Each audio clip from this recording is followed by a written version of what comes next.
السلام علیکم، آپ دیکھ رہے ہیں کے نیوز ایچ ڈی۔ میں ہوں حارث علی شاہ گیلانی۔ چلتے ہیں آج کی اہم خبروں کی طرف۔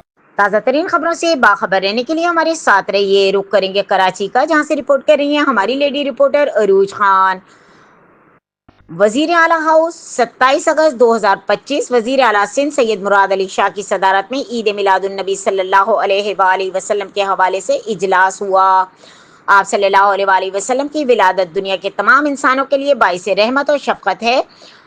حضور پاک صلی اللہ علیہ وآلہ وسلم کی 1500ویں یوم ولادت کی بڑی عقیدت اور احترام سے منایا جائے گا۔ اجلاس میں صوبائی وزراء شرجیل انعام میمن، ناصر شاہ، سعید غنی، ضیاء الحسن لنجار، ریاض شاہ شیرازی، سینیٹر وقار مہندی، میئر کراچی مرتضی وہاب، چیف سیکرٹری آصف حیدر شاہ، آئی جی پولیس نے غلام نبی میمن، سیکرٹری داخلہ اقبال میمن، کمشنر کراچی حسن نقوی اور علماء کرام کی شرکت۔ اجلاس میں واٹر بورڈ کے الیکٹرک کے نمائندے بھی شریک۔ ویڈیو لنک پر تمام ڈویژنل کمشنر اور ڈی آئی جیز کی شرکت۔ علماء کرام میں حاجی حنیف طیب مفتی نذیر جاہ، ڈاکٹر صاحبزادہ فرید الدین قادری، ثروت اعجاز قادری، مولانا محمد اکبر درس، مولانا قاضی احمد نورانی، علامہ ڈاکٹر جمیل راٹھور، مفتی محمد قاسم، علامہ اشرف گورمانی اور دیگر نے شرکت کی۔ اجلاس کے آغاز میں وزیر اعلیٰ سندھ نے تمام حاضرین کو ربیع الاول کی مبارکباد دی۔ وزیر اعلیٰ سندھ کی آئی جی پولیس کو صوبے بھر میں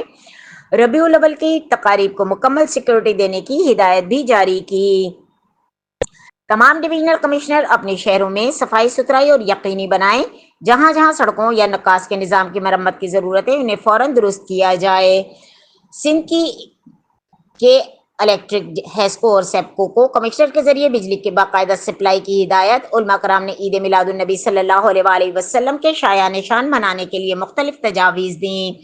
وزیر اعلیٰ سندھ نے علماء کرام کی تجاویز پر سیکورٹی، صفائی ستھرائی کی ہدایت دی۔ سندھ نے انتظامیہ کو علماء کرام سے رابطے میں رہنے کی ہدایت کی۔ عید میلاد النبی صلی اللہ علیہ وآلہ وسلم 6 ستمبر کو ہوگی۔ عید میلاد النبی صلی اللہ علیہ وآلہ وسلم کے تمام جلوسوں کو بہترین سیکورٹی فراہم کی جائے گی۔